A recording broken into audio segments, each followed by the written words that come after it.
श्री प्रभू दत्त जयंती निमित्ताने नवनाथ नगरातील दत्त मंदिरात माजी नगरसेवक तथा शिवसेने शिंदे गटाचे जिल्हा प्रमुख सतीश महाले आणि परिवाराने महाभंडारा प्रसादाचा कार्यक्रम आयोजित केला होता।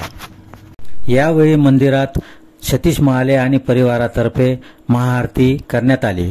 त्यानंतर भंडाराचा कार्यक्रम घेण्यात आला। पंचक्रोशीतील नागरिकांनी मोठ्या प्रमाणात महाप्रसादाचा लाभ घेतला।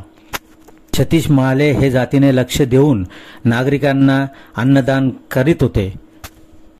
राज्यातील माय माऊलींना सुख समृद्धी आणि निरोगी आरोग्य लाभो, तसेच बळीराजा सुखावला जावो अशी प्रार्थना सतीश महाले आणि त्यांच्या परिवाराने दत्त जयंती निमित्ताने केली।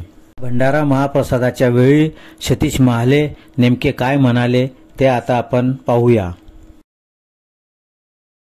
श्री दत्त जयंतीच्या निमित्ताने अत्यंत जागृत देवस्थान असलेलं दुडेरी रोड परिसरामधील आमचे नवनाथ मंदिर, या नवनाथ मंदिरावर सालाबादाप्रमाणे भंडाऱ्याचं आयोजन या ठिकाणी करण्यात आलेलं आहे। आता जन्मोत्सव साजरा करून महाभंडारा प्रसादाला सुरुवात झालेली आहे। सर्व भाविक भक्त या ठिकाणी महाप्रसादाचा लाभ घेण्यास सुरुवात झालेली आहे। तमाम धुळे जिल्ह्यातील माझ्या मायमावल्या जनतेस श्री दत्त जयंतीच्या निमित्ताने मी मनपूर्वक शुभेच्छा देतो व श्री दत्त चरणी प्रार्थना करतो की आगामी काळामध्ये तमाम माझ्या मायमावल्या जनतेला सुख समृद्धी भरभराटी व निरोगी आयुष्य लाभू देवो, बळीराजा सुखवू देवो। म्हणजे बळीराजा सुखवला म्हणजे बाकीच्यांनाही त्या ठिकाणी सुखाला सामोरं जाता येईल, म्हणून तमाम भक्तगणांना श्री दत्त जयंतीच्या निमित्ताने मनपूर्वक शुभेच्छा।